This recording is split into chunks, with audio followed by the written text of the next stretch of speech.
Hello बच्चों, let's see this question. The question says presence of which of the following condition in urine are indicative of diabetes mellitus, and options are uremia and renal calculi, ketonuria and glycosuria, renal calculi and hyperglycemia, and last is uremia and ketonuria.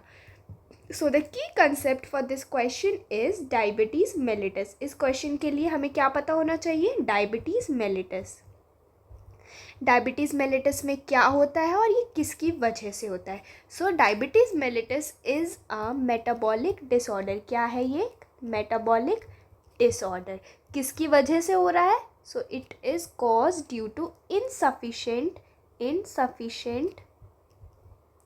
Production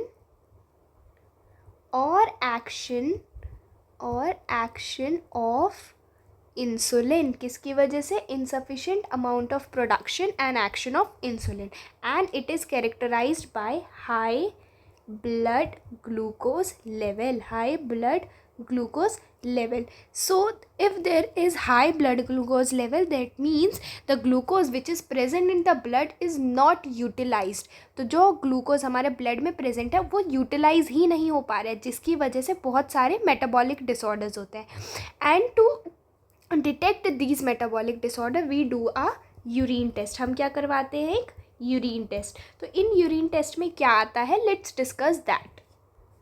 so first is glycosuria. First क्या है? Glycosuria. What does we understand by glycosuria? Glycosuria का मतलब क्या है? Presence of glucose in the urine. Presence of glucose in the urine. तो what happens generally is, जब हम healthy body में क्या होता है, जो ग्लूकोज होता है यूरिन में वो रीएब्जॉर्ब हो जाता है बाय किडनी. एक नॉर्मल हेल्दी ह्यूमन बीइंग में glucose is reabsorb by the kidneys from the urine. But in diabetes mellitus क्या होता है? ग्लूकोज बहुत ज़्यादा होता है, एक्सेस अमाउंट ऑफ ग्लूकोज होता है ब्लड में, जिसकी वजह से किडनी उसको रीएब्जॉर्ब नहीं कर पाता. Therefore it is secreted from the urine, right. And the second is ketonuria. Second क्या है हमारा? कीटोयूरिया. कीटोयूरिया का मतलब क्या हुआ? So what happens in ketonuria? It means presence of ketone bodies in the urine. So ये ketone bodies क्यों आ रही है यूरिन में? तो डायबिटीज़ मेलिटस में हमारा ग्लूकोज बहुत ज़्यादा होता है और वो यूटिलाइज नहीं हो पा रहा है, तो ये ग्लूकोज ब्रेक डाउन होने लगता है फैट में, और जब ये फैट में ब्रेक डाउन होता है तो कीटोन बॉडीज़ बनती है. क्या बनती हैं? Ketone bodies. और ये हमारे ब्लड में बढ़ जाती है. It gets accumulated in the blood and thus excreted through urine. Therefore it is excreted through urine. And the next option is uremia. तो uremia क्या होता है? Next is uremia.